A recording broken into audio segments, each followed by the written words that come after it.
Today is March 29th. Welcome on into Daily Cards Live here on ClaibsOnline.com, brought to you by Munganash St. Louis Acura and also our friends at Royal Banks. From our roots in St. Louis, Royal Banks of Missouri is branching out to continue serving you with our locations in St. Charles, Jerseyville, Granite City, and now in Hannibal, Center, and New London. Royal Banks of Missouri, the community bank in your community. And Rammer, it was one opening day to forget yesterday. Cardinals lose, and Paul Goldschmidt was the only one that did anything. It was about as bad of a season opener as you could have asked for. You know, I didn't really chart it, but I thought there were a couple of other good signs. I thought Nolan Gorman was robbed. He hit the ball really hard to right field. Hayward made a spectacular diving catch.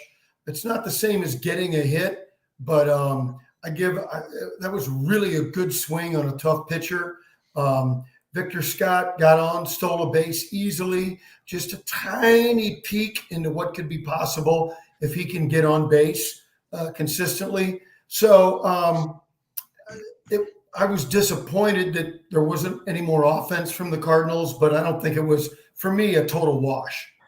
I don't know if you saw the quote from Tyler Glasnow yesterday after it. He gave up, or he allowed Victor Scott to get on the error by Mookie Betts at short. And I guess he said that after the first pitch he threw to Mason Wynn, he ducked because he was fully expecting Victor Scott to be going. So the book is already out on Victor Scott that he is on the bases to steal the base. Yeah. And he didn't go on the first pitch. But they were fully expecting him to go immediately as soon as he got on, and still, even when he stole, not even close. Yeah, I'm trying to think what we will think, what our standard will be for success, failure. Situationally, I think we could have some thoughts. Back when I was a kid, 66 to 70% was sort of the minimum standard of success to be a good base stealer. I think it's up closer to 80 these days, certainly at least 75%, because you can't lose out on the bases and sacrifice power. So I think that acceptable percentage has to be higher, don't you? I was just going to say it's got to be in the 80s nowadays with how managers think, just not wanting to give up those runs on the bases, right? And knowing that with the home runs at the rate they are today, that a guy can score for. And that's the thing too. Victor Scott, a ball in the gap, Victor Scott scoring from first. So as much as you want him to be there and cause a ruckus on the bases, you still know that he's going to score on balls down the line or balls in the gap if he gets a good enough jump off the bat. It's easy. Yeah, but anytime you can move 90 feet, that's good, which is really interesting about Ohtani getting thrown out. I thought it was interesting how we assume things are going to happen based on experience. I was right with Ohtani the whole way. I thought for sure Mookie Betts was going to score. I just thought, okay, Betts scores. And that's obviously what Ohtani thought. And he was trying to grab an extra 90, had his head down while he was running instead of looking up. In a crucial game, you'd be a little bit disappointed in Shohei, but I get why he did it, and it turned out not to matter. And Rammer, how many times a weekend do you walk around Ballparks National out there and hear third base coaches yell at kids to pick them up as they're rounding second? And $700 million player doesn't do it. Unfortunately, to your point directly, I mean, your point is a good one because it does happen, but I don't hear it enough. Too many. Now I'm going to go off on a diatribe. You set it up. I don't think our base coaching at the little league level is really very good at all. No, wait till the end of June. You're going to get a really obnoxious one out there on third for some. But that's what kids need. That's what kids need. And the other problem is first base coaches don't do their job. You got to be talking to that kid. He is not a big leaguer. He doesn't know what's going on. You got to talk to him constantly. and let him know. And then if there's a runner at third and he's on second, you still got to talk to him as a first base coach. Anyway, there's my little speech of Little League ball for the day. The Cardinals will go with Zach Thompson tonight on the mound. He will face off against Bobby Miller. Miller has not pitched. He did not pitch over in Korea during the 2 Dodgers games last week. The Cardinals go with the exact same lineup that they went with last night, down to the defensive positions as well. Brendan Donovan is in left, Paul Goldschmidt at first, Nolan Gorman at second, Nolan Arenado at third, Wilson Contreras behind the plate, Alec Burleson DHs, Jordan Walker in right. Victor Scott II is in center, and Mason Wynn is at short. Rammer, I'm a little, I guess the only surprise is that maybe you just don't shift and give somebody else the DH today. I don't think the bench is going to be utilized that much here in the early stages as long as we have guys injured. So I expect days off to be given via DHing, as in Burleson goes and plays left, Donovan DHs, or Donovan goes and plays second, Gorman DHs, something along those lines. I know it's the second game of the season. I thought that's where we would kind of be with rotating these guys around. You'll see some changes tomorrow. I would think so, yeah. The Dodgers, their lineup looks like this. Mookie Betts is at second. Shohei is DHing. Freddie Freeman at first. Will Smith behind the plate. Max Muncy at third. Teoscar Hernandez in right. Kike Hernandez is in center. Chris Taylor in left. And Miguel Rojas is at short. So the Dodgers switching a little bit up with the lefty Zach Thompson on the mound. Now, who's playing short tonight? Short tonight is Miguel Rojas. Now, I'm going to guess that they believe Rojas, with more experience at short, is a better shortstop than Mookie, who's a pretty good second baseman. And I think maybe anybody other than Mookie, that it might bother him to be switching around a little bit. And I wonder if you say, this guy's our shortstop, maybe you should just leave him there. But with Mookie Betts, I don't think it matters. Not a whole lot of people on the Dodgers, players on the Dodgers have seen Zach Thompson, Freddie Freeman, and Will Smith, both with 2 at-bats against him. James Outman, Max Muncy, Jason Hayward, and Mookie Betts all with 1 at-bat against Zach Thompson in his young career. Well, former first-round pick. He's had to work hard to get here, and I hope the Cardinals are patient with him. He's got good stuff. He had a good spring. And I'm anxious to see him pitch tonight, and really looking forward to this guy pitching well enough that the Cardinals will have a tough decision when Sonny Gray comes back, to the point, if he does, will he be automatically shipped to the bullpen, which if he's pitching great, will that be a mistake? Will they go to a 6-man? I hope he pitches well enough to create problems for Dusty Blake and Ollie. I'm really looking forward to him to pitch well. And if you can pitch well against the Dodger lineup, you're doing something. By the way, Brandon Crawford is 3 for 5 in his career against Bobby Miller, but as we've talked about, second game of the season, you're not benching Mason Wynn for that at this point. So that's the only guy with any at bat, anything at all against Bobby Miller. Yeah. I've heard the name. I have not seen much. I don't think I've seen Miller pitch. I don't recall it. Yeah, but if he's that second or third arm for the Dodgers right now, he's up there towards the top end of that rotation. He's a guy they're going to be relying on a lot this year to get them to that 100-win mark and beyond. Because 7 runs is a lot, and I'm sure they do plan to outslug everybody, but you still need that pitching to be somewhat consistent. And I think the way their staff looks now is vastly different from how it'll look in July. So, I think it's a good challenge tonight, and I got a feeling the Cardinals will put some numbers up.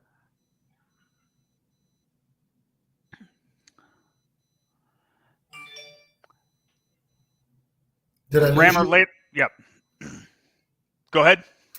No, I guess I dropped off there for a second, but I just said I have a really good feeling about tonight. I like Thompson, and I think the Cardinals will score some runs. We'll see what happens. Cardinals this weekend, Lance Lynn goes against Yoshinobu Yamamoto tomorrow. That is that'll be one to watch, just to see the young Yamamoto pitch for the second time, see how he rebounds from his start over in South Korea, where he only went 1 inning and allowed 5 runs in that game. And we'll see Lance Lynn make his return to the Cardinals in that one. And then on Sunday, the final of the 4-game series, Steven Matz goes up against Gavin Stone in that one. So that is the rest of the rotation this weekend for the Cardinals. Assuming there are no rainouts, I'm more interested in seeing Lance Lynn perform than Yamamoto. I would like to see, because Lance Lynn's a veteran. Lance Lynn's not going to show his hand too much in anything he did spring training. He's going to make sure he's ready to go come the season. Lance Lynn gave up a lot of home runs last year. What changes is he going to make to how he's pitching to guys to cut back on those home runs? That's the biggest thing I think to watch for with Lance Lynn, is just see how those numbers are trending with the long ball. Yeah, I agree, 100%. Yeah. And then Steven Matz, we saw signs of him last year with where you kind of saw him go out there in games towards the end of the year where they didn't mean much, but he pitched really well, and you go, oh, okay, this is why they signed him to a 4-year deal. This is what we get when he's healthy. And it'd be nice to see that start at the beginning of the year this year and go full, give him 30 starts this year. Matz, Thompson, and Gray are the guys I'm most focused on. That's not a shot at Lance Lynn or Gibson. But I think it's time for, Gray is your leading guy, but I like the 2 young lefties, and I want to see them get real opportunities, and I'm very encouraged about their potential. We are 1 day into the season. Rammer already had a bench-clearing brawl today in New York between the Brewers and the Mets after a slide into second. Jeff McNeil and Rhys Hoskins got into it. Rhys Hoskins, all kinds of history with the Mets from his times in Philadelphia, so he brought that with him to Milwaukee, told Jeff McNeil to cry about it. And so you got that. And then you also had history made last night as Tyler O'Neill homered in his 5th consecutive opening day, which is going to lead people, Rammer, both ways. I have the amount of people on social media that I have seen already call for the end of the Cardinals season is just astounding to me after losing game 1 to the favorite World Series contending team in all of baseball, that the season's over with. It's a lost cause, where it's just pack it up, go for the first overall pick. And then other folks that think it's a mistake that Tyler O'Neill got traded away because he did the exact same thing he did the last 4 opening days here in St. Louis. O'Neill will get MVP votes this year. Ooh. Okay. I don't think the Red Sox will get into postseason, so I don't think he'll win. He is going to have a monster season, but I told everybody that last year. Walk year, new team. If he stays healthy, you watch. So for everybody, me included, who said it's time to move on from him, but I did add the caveat, he has tools. He has ability. He will play well in 2024, and you watch, he will. All right, Rammer, we will be back again on Monday, getting folks ready for game 1 versus the Padres. Cardinals down in San Diego, opening their first week of the season. Quick note, tonight's game is on Apple TV+. So if you don't have Apple TV+, and you really want to watch the game tonight, you're going to have to go and subscribe to it. Otherwise, turn on KMOX and listen to John Rooney, Rick Horton, and Claves on the call on KMOX. That's the only way you're going to get to experience Cardinal baseball this evening. Day 2 of the season. They're already putting games on subscription-based platforms. So I'm a little surprised the days we live in. I'm a little surprised at this day and age that people are up in arms about that stuff. Most people. In fact, and then I saw the reverse. Somebody complained that because they didn't have DirecTV, they couldn't watch. They had trouble, they couldn't find Fox Sports Midwest. Folks, this is the modern age. They got you. You want to watch the games? You got to pay for it. That's just it. We can go. Oh well, I used to watch them on Channel 5 for free. Yeah, 20 games a year. Okay, just relax. This is the modern age, and they got you. This is just the way it is. Stop complaining. I wish that MLB would make it easy, that I could just pay MLB, hey, how much money you want? Okay, and I can watch it on the app. I have the Now MLB.